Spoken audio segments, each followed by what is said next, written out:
Jangan insecure, tapi bersyukur. Kalau kita menghargai Tuhan, maka kita akan bersyukur dengan apapun yang Tuhan sudah kasih dalam hidup kita. Percayalah gini, sebagaimana Tuhan menciptakan kita, percayalah bahwa itu yang Tuhan pandang baik untuk kita. Sebenarnya manusia yang membuat standar yang kemudian membuat kita sendiri merasa nggak sempurna. Contoh, dunia menetapkan standar wanita cantik adalah wanita yang putih, membuat yang tidak putih merasa tidak cantik. Dunia menetapkan sebuah standar bahwa orang yang cantik harus langsing, sehingga membuat orang yang tidak langsing merasa tidak cantik. Hidung harus mancung, sehingga kita yang kurang mancung merasa tidak cantik. Mata harus belok, sehingga yang sipit merasa kurang puas. Sebenarnya, miliki pandangan ini, Tuhan adalah penjunan yang membentuk kita. Dia pasti buat menurut apa yang Dia pandang baik. Tidak mungkin Tuhan bikin kita nggak baik. Kita harus percaya dan harus bersyukur. Sebagaimana Tuhan menciptakan kita, percayalah bahwa itu yang Dia pandang baik bagi kita. Tapi mari saya ingin level down ke pemikiran manusia. Kita merasa kita tidak sempurna. Kita merasa kita diciptakan tidak perfect, tidak sempurna. Kenapa Tuhan ciptakan kita tidak sempurna? 3 hal. Yang pertama, supaya kita tidak tinggi hati. Ketika kita belajar tidak tinggi hati karena kelemahan kita jadi belajar menghargai orang lain juga. Bayangkan kalau kita jadi manusia yang super hebat, tentu kita akan jadi orang yang tidak tahu menghargai orang lain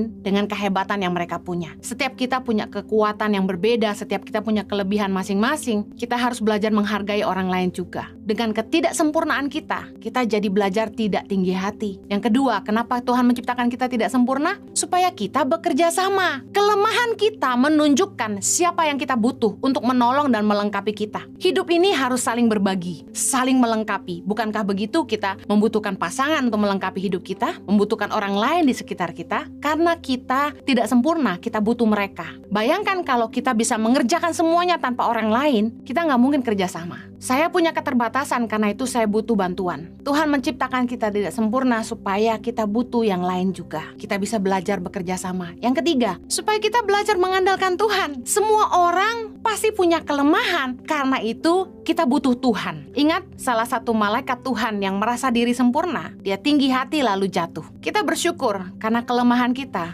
melihat kuasa Tuhan sempurna dalam hidup kita. 2 Korintus 12 ayat yang ke-9 berkata begini, "Tetapi jawab Tuhan kepadaku, cukuplah kasih karuniaku bagimu, sebab justru dalam kelemahanlah kuasaku menjadi sempurna. Sebab itu terlebih suka aku bermegah atas kelemahanku, supaya kuasa Kristus turun menaungi aku." Saya percaya apa yang menjadi kelemahan kita, yang membuat kita insecure, justru adalah cara Tuhan untuk membuat kita bersyukur. Tuhan bisa memakai kelemahan kita untuk menyatakan kemuliaan-Nya. Di dalam kelemahan kita, justru di dalam hal-hal yang kita tahu kita sendiri tidak mampu, disitulah kita mampu melihat Tuhan bekerja dengan nyata dalam hidup kita. Bukankah di masa pandemi ini, ketika semua serba sedikit, kita justru bersyukur. Kita bisa melihat betapa Tuhan setia menyertai kita. Tidak ada satupun dari kita yang dibiarkan Tuhan kelaparan. Bahkan orang-orang miskin yang tidur di jalanan, Tuhan mengirim orang-orang baik seperti Anda untuk menolong mereka. Tuhan itu baik. Kita seringkali fokusnya ke hal yang negatif. Kita selalu mengeluh dengan kekurangan kita. Kita nggak tahu bersyukur. Tapi seringkali Tuhan ingin menunjukkan kuasa-Nya dalam hidup kita. 1 Korintus 15 ayat 43. Ditaburkan dalam kehinaan, dibangkitkan dalam kemuliaan. Ditaburkan dalam kelemahan, dibangkitkan dalam kekuatan. Ayat ini keren banget. Kita yang mungkin lahir dari keluarga yang hina, keluarga broken home, yang orang tua kita nggak jelas kemana, tapi kita dibangkitkan dalam kemuliaan.